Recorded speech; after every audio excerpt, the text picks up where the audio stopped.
नमस्कार, मैं हूं आपके साथ आशा झा। सुबह के 7 बजने वाले हैं। आप देख रहे हैं न्यूज 24 और अब वक्त हो चला है मॉर्निंग सुपरफास्ट का। ये फटाफट अंदाज में देखते हैं नई सुबह नई खबर के साथ फटाफट खबरों का बुलेटिन मॉर्निंग सुपरफास्ट। बीजेपी ने बंगाल चुनाव के लिए बातों का पिटारा खोल दिया है। अमित शाह ने कोलकाता में संकल्प पत्र जारी किया।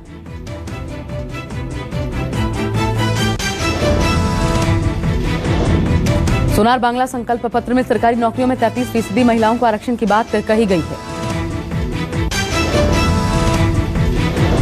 संकल्प पत्र में पब्लिक ट्रांसपोर्ट में महिलाओं का किराया मुफ्त और लड़कियों की केजी से पीजी की पढ़ाई मुफ्त करने समेत कई वादे। बीजेपी ने अपने संकल्प पत्र में बंगाल को आयुष्मान योजना का लाभ देने का वादा किया। संकल्प पत्र में बंगाल में 3 नए एम्स बनाने और सीएए को पहली कैबिनेट में ही मंजूरी देने की बात कही गई। किसान सम्मान निधि में प्रत्येक किसान को 3 साल का बकाया देने और मछुआरों को हर साल 6,000 रुपए देने की बात भी कही गई। संकल्प पत्र में कहा गया बंगाल में 5 मिल्क प्लांट्स लगाए जाएंगे। विधवा पेंशन 1,000 रुपए से बढ़ाकर 3,000 किया जाएगा। पीएम मोदी ने बंगाल के बांकुरा में भरी हुंकार, ममता सरकार पर जमकर साधा निशाना। पीएम ने रैली को संबोधित करते हुए कहा बंगाल के तोलेबाजों को जेल भेजेगी बीजेपी सरकार। 2 मई को दीदी की विदाई तय है। बीजेपी में शामिल हुए शुभेंदु अधिकारी के पिता और टीएमसी नेता शिशिर अधिकारी। अमित शाह की रैली के दौरान थामा बीजेपी का दामन। शिशिर अधिकारी ने कहा बंगाल को अत्याचार से बचाइए। बोले वोट के लिए दीदी ने चोट का नाटक किया। बंगाल के पूर्व मेदिनीपुर के एग्रा में गरजे अमित शाह। गृहमंत्री अमित शाह ने जनसभा के दौरान ममता सरकार पर जमकर हमला बोला। अमित शाह ने कहा आप निर्भय होकर बीजेपी की सरकार चुनिए। दीदी के गुंडे आपका कुछ नहीं बिगाड़ पाएंगे। पीएम मोदी ने असम के बोकाखाट में जनसभा को संबोधित करते हुए कहा असम में दूसरी बार डबल इंजन की सरकार बनेगी। पीएम बोले असम में विकास की बयार चल रही है। असम में देश का सबसे लंबा पुल बन रहा है। असल में कांग्रेस का खजाना अब खाली हो चुका है। बीजेपी ने अपने लोकसभा सांसदों के लिए व्हिप भी जारी किया। सरकार इंफ्रास्ट्रक्चर फंडिंग के लिए नए बैंक बनाने से जुड़े बिल को ला सकती है। 3 लाइन के व्हिप में कहा गया 22 मार्च को लोकसभा में कुछ अति महत्वपूर्ण विधायी कार्य चर्चा और पारित करवाने के लिए लाए जाएंगे। पीएम मोदी आज विश्व जल दिवस के मौके पर जल शक्ति अभियान की शुरुआत करेंगे। कई जिलों को मिलेगी सूखे से राहत। इस मौके पर केन और बेतवा लिंक परियोजना के लिए साइन किया जाएगा। यूपी और एमपी के कई जिलों को मिलेगी सूखे से राहत। केंद्र जल शक्ति मंत्रालय मध्य प्रदेश और उत्तर प्रदेश के मुख्यमंत्री साइन करेंगे। नदियों को जोड़ने को लेकर ये पहला अभियान है।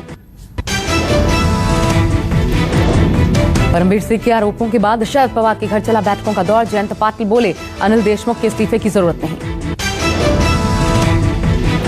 मनसुख हिरेन हत्याकांड में गिरफ्तार विनायक शिंदे के घर एटीएस की रेड। कई महत्वपूर्ण दस्तावेज बरामद। सरकार के चिट्ठी बम पर शरद पवार ने पलटवार किया। कहा इंस्पेक्टर वाजे की बहाली का फैसला खुद कमिश्नर परमवीर ने ही किया था। शरद पवार बोले चिट्ठी के जरिए अनिल देशमुख पर गलत आरोप लगाए गए। चिट्ठी में परमवीर सिंह का हस्ताक्षर नहीं है।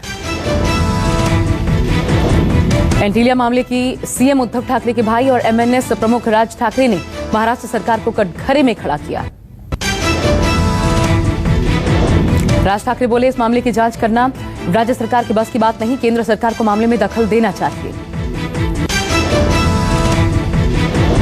महाराष्ट्र एटीएस ने मनसुख हिरेन की हत्या की गुत्थी सुलझाने का दावा किया। महाराष्ट्र एटीएस ने हत्या मामले में 2 लोगों को गिरफ्तार किया। गिरफ्तार किए गए दोनों लोगों को 30 मार्च तक पुलिस हिरासत में भेजा गया। महाराष्ट्र एटीएस ने दावा किया कि गिरफ्तार आरोपियों में से एक आरोपी पुलिस वाला। मनसुख हिरेन हत्याकांड मामले के तार गुजरात से जुड़े। 8 सिम कार्ड गुजरात से लिए गए।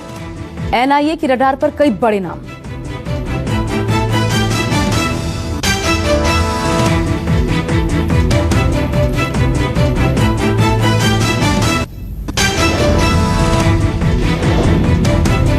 कोरोना के देश में पिछले 24 घंटे में 43,846 नए मामले सामने आए। 24 घंटे में कोरोना से 197 लोगों की मौत हुई। 24 घंटे में कोरोना के 30,535 नए मामले। 24 घंटे में 99 लोगों की मौत।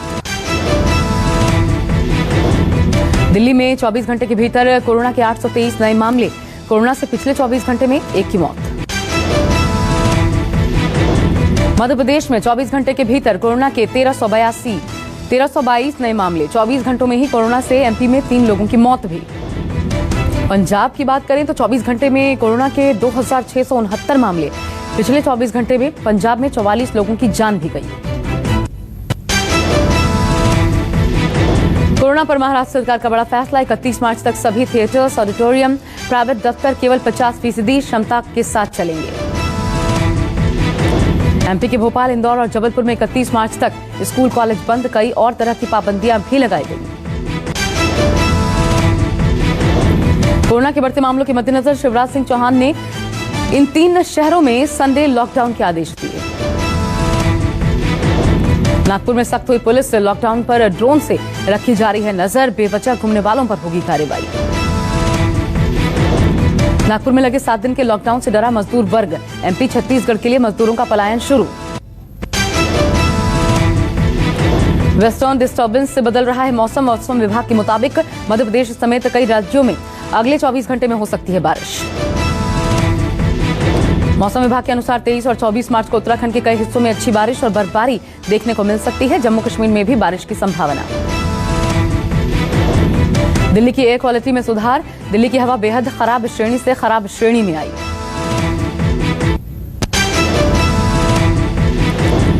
राजस्थान के बीकानेर में 5 बच्चों की गेहूं के ढेर में दबने के चलते मौत। दम घुट जाने की वजह से हुआ हादसा। मामले की जांच जारी। दिल्ली के रिठाला में 3 साल के मासूम बच्चे की हत्या। बच्चे के पड़ोस में रहने वाली एक महिला ने खुद की कोई औलाद नहीं होने पर वारदात को अंजाम दिया। महिला एक तांत्रिक के चक्कर में पड़ गई। तांत्रिक ने महिला को एक बच्चे की बलि देने के लिए कहा तो आरोपी महिला ने बच्चे की हत्या कर दी। महिला ने बच्चे की गला दबाकर हत्या कर दी। बच्चे का शव बोरे में भरकर फेंक दिया। पुलिस ने आरोपी महिला को गिरफ्तार कर लिया है। पुलिस अब उस तांत्रिक की तलाश कर रही है जिसने पूजा का यह अपराध करने के लिए इस महिला को उकसाया, लेकिन तांत्रिक पुलिस की गिरफ्त से बाहर। पंजाब के तरनतारण में पुलिस के निहंगों से मुठभेड़। 2 इंस्पेक्टर गंभीर रूप से जख्मी। स्थिति तनावपूर्ण। 2 निहंग सिंह नांदेड़ साहब हजूर साहब में किसी का कत्ल करके यहां पर आए थे। पुलिस ने दोनों निहंगों का एनकाउंटर किया। यूपी के प्रतापगढ़ में ताबड़तोड़ फायरिंग। पुरानी रंजिश में एक युवक को रोककर अज्ञात लोगों ने चलाई ताबड़तोड़ गोलियां। एक घायल। बिहार के बांका में उत्पाद विभाग ने बड़ी कार्रवाई की। शराब से भरा ट्रक जब्त किया। मिट्टी के नीचे दबाकर ले जाई जा रही थी शराब। एमपी के दतिया में एक हॉस्पिटल के बाहर बदमाशों की फायरिंग। अज्ञात बाइक सवारों ने हॉस्पिटल परिसर के बाहर वारदात को अंजाम दिया। रोड सेफ्टी वर्ल्ड सीरीज के फाइनल मुकाबले में सचिन तेंदुलकर की टीम ने श्रीलंका लेजेंड्स को 14 रनों से शिकस्त दी। 23 मार्च से पुणे में शुरू हो रही है भारत और इंग्लैंड के बीच 3 मैचेस की वनडे सीरीज। तीनों मैच पुणे के स्टेडियम में खेले जाएंगे। भारत के साथ होने वाली वनडे सीरीज के लिए इंग्लैंड टीम घोषित। चोटिल आर्चर हुए बाहर तो वहीं जो रूट को दिया गया आराम। T20 सीरीज जीत के बाद टीम इंडिया को लगा झटका। आखिरी मैच में स्लो ओवर रेट के कारण फीस का 40% जुर्माना लगा। T20 वर्ल्ड कप के लिए तैयार है टीम इंडिया। रोहित बोले बल्लेबाजी क्रम तय करना अभी जल्दबाजी होगी। राहुल अभी भी टीम के महत्वपूर्ण खिलाड़ी।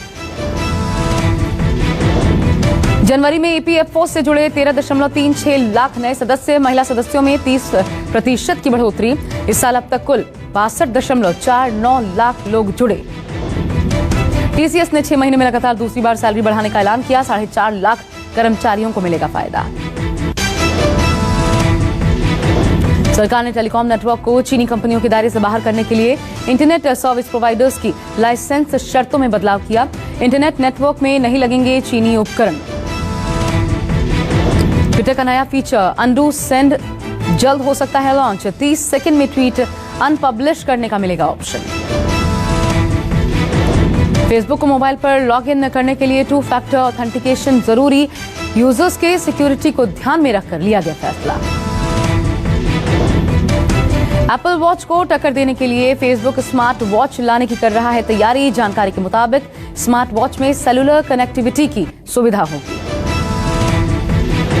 चीनी वैक्सीन लेने के 2 दिन के अंदर ही कोरोना संक्रमित हुए इमरान खान की पत्नी बुशरा भी कोरोना संक्रमित। नेपाल में भारत बायोटेक की कोवैक्सीन के आपात इस्तेमाल को मंजूरी मिली। स्वदेशी वैक्सीन के आपात इस्तेमाल को मंजूरी देने वाला दुनिया का तीसरा देश बना। 23 और 24 मार्च को भारत पाकिस्तान के बीच स्थायी सिंधु आयोग की 116वीं बैठक, कई अहम मुद्दों पर चर्चा की संभावना।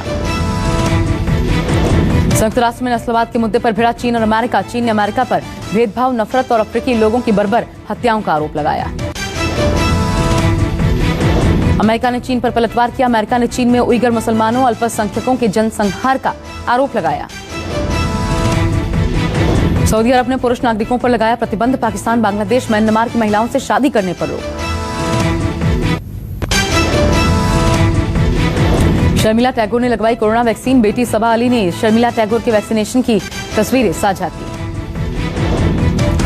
शूटिंग से वक्त निकालकर पत्नी नताशा संग घूमने निकले वरुण धवन। सोशल मीडिया पर फोटो वायरल। ओपरा विनफ्रे की स्पेशल इंटरव्यू सीरीज में प्रियंका का बेबाकी भरा अंदाज, बचपन से शादी तक के कई किस्से शेयर किए। लखनऊ फैशन वीक में दिखा बॉलीवुड स्टार्स का जलवा। कार्तिक आर्यन, कियारा आडवाणी के अलावा कई हस्तियों ने शिरकत की। मुंबई सागा की रिलीज के बाद जॉन और इमरान पहुंचे थिएटर। दर्शकों को अट्रैक्ट करने के लिए खुद बेची टिकट। इमरान ने सोशल मीडिया पर वीडियो शेयर किया।